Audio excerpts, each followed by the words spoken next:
Welcome back to my channel. तो आज मैं बनाने वाली हूँ ये वेस्ट कार्डबोर्ड के बॉक्स से एक ब्यूटीफुल सा ट्रे।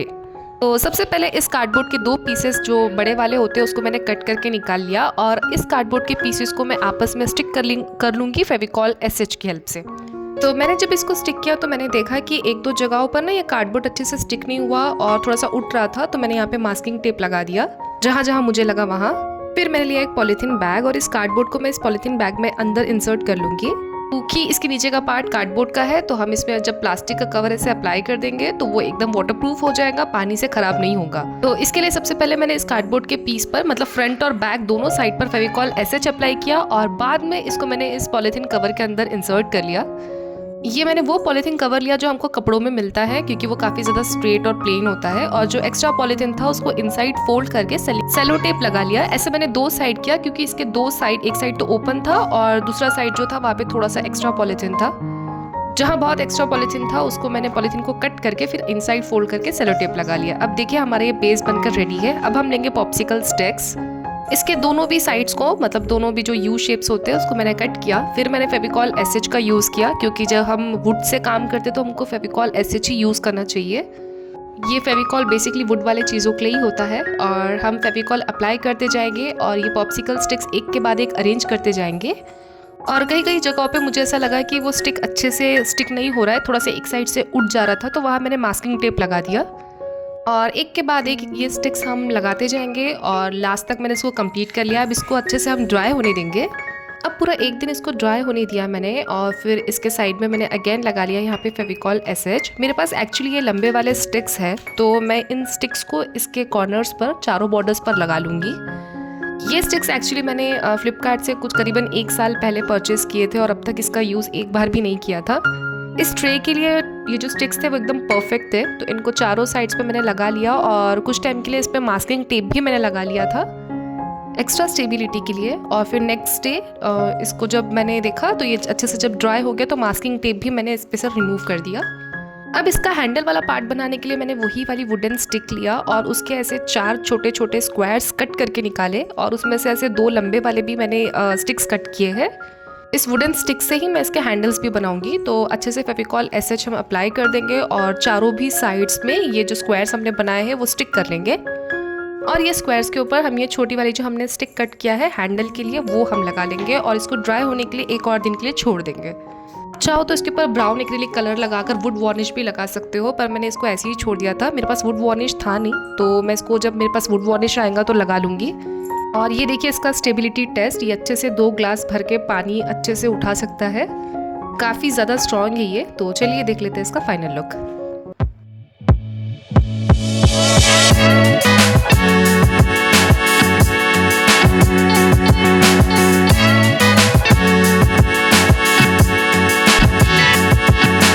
तो चलिए देख लेते हैं हमारा नेक्स्ट ट्रे। तो इसको मैं बनाऊंगी वेस्ट मटेरियल यानी कि ये केक के बेस बोर्ड से। तो इसका जो ये बेस होता है ना किसी एमडीएफ से कम नहीं होता और काफ़ी ज़्यादा स्ट्रॉन्ग होता है ये।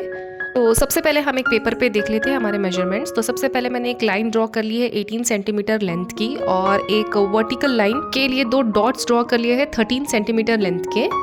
अब ये दोनों डॉट्स को हम ज्वाइन कर लेंगे। अब इसके बाद इस स्केल की जो विड्थ थी उतनी लंबी हम लाइन ड्रॉ कर लेंगे और वहाँ से 3 सेंटीमीटर हम ऐसी लाइन ड्रॉ कर लेंगे।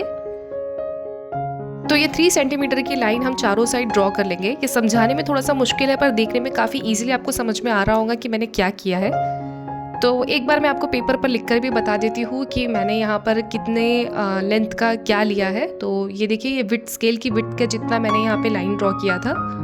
तो ऐसे करने से हमारे मेजरमेंट्स एकदम परफेक्ट रहेंगे और हमारी ट्रे जो बनेगी ना वो एकदम एक्यूरेट बनेगी। तो सबसे पहले मैंने यहाँ पे एक पेपर पे ये सब पूरा ड्रॉ करके इस पेपर को कट करके निकाल दिया था और फिर इस पेपर को मैंने वो जो हमारा केक का बेस बोर्ड है उसके ऊपर रख के उस बेस बोर्ड को कट करके निकाला। तो अब ये देखिए कुछ ऐसा दिख रहा है। तो ये है बैक साइड और जो कार्डबोर्ड वाला साइड है उसको मैं फ्रंट साइड रखूंगी। तो इसका हम सबसे पहले सेंटर निकाल लेंगे और सेंटर पॉइंट से हम एक स्ट्रेट लाइन ड्रॉ करेंगे और एक हॉरिजॉन्टल लाइन ड्रॉ कर लेंगे। बेसिकली मतलब हम इस पार्ट को 4 पार्ट्स में डिवाइड कर लेंगे इस ट्रे को। फिर लिया मैंने पॉप्सिकल स्टिक्स और इसको अलाइन करके रख लिया इन लाइंस के ऊपर।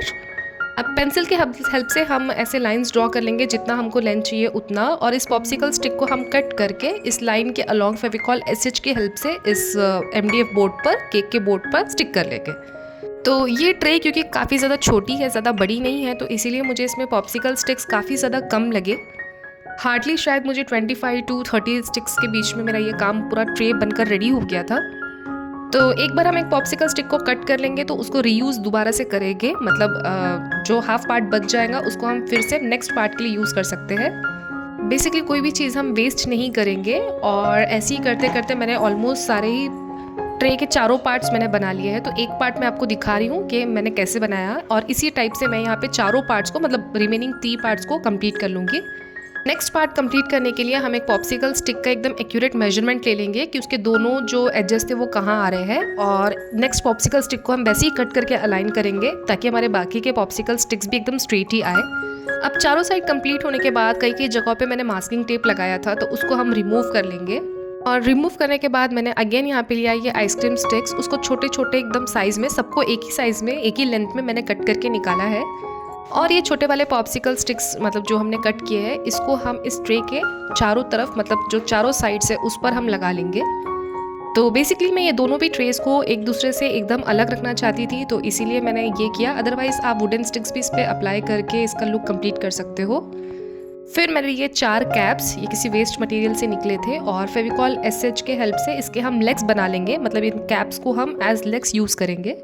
तो एक बार हमने ये लेग्स अटैच कर दिए और ये पूरा पार्ट ड्राई हो गया, तो फिर हम लेंगे मैक्रिमी रोप, और मैक्रिमी रोप लेकर हम इसके अक्रॉस पूरा, मतलब इसके जो बॉर्डर्स है उसके अक्रॉस हम मैक्रिमी थ्रेड को अच्छी तरीके से फेविकॉल एसएच की हेल्प से स्टिक करते चले जाएंगे। तो यहाँ देखिए, आप इसकी जगह चाहे तो जूट रोप भी ले सकते हो, या फिर कॉटन रोप भी ले सकते हो, या वुलन थ्रेड भी ले सकते हो। अब मेरे पास यहाँ पर ये मैक्रिमी थ्रेड था तो मैंने इसी का यूज़ किया।